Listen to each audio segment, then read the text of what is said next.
Så här, ja. Det är inget politiskt inslag, utan det är bara det att igår var ju en musiktävling på TV.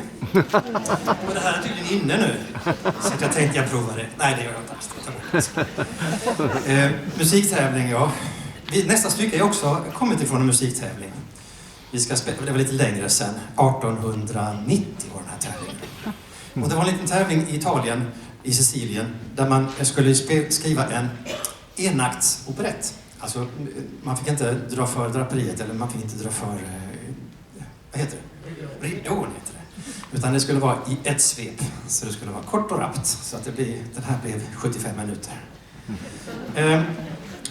Cavalleria rusticana. Det låter ju riktigt militäriskt och bombastiskt. Men översättningen är lite så här hipp som happ, bondeherder. Det handlar om bönder egentligen.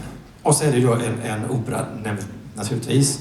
Eller i detta fallet kanske mer en musikteater.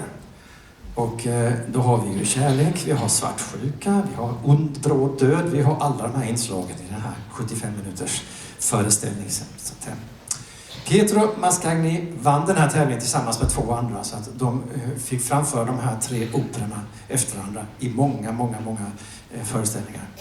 Och när han dog hade den här operan framförts över 14 000 gånger i Italien, så att det är ganska maffigt.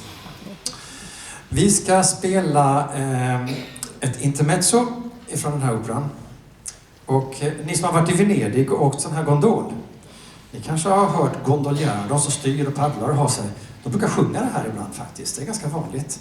Och det här stycket är lite folklig melodi ifrån Italien. Så att här kommer ett intermezzo.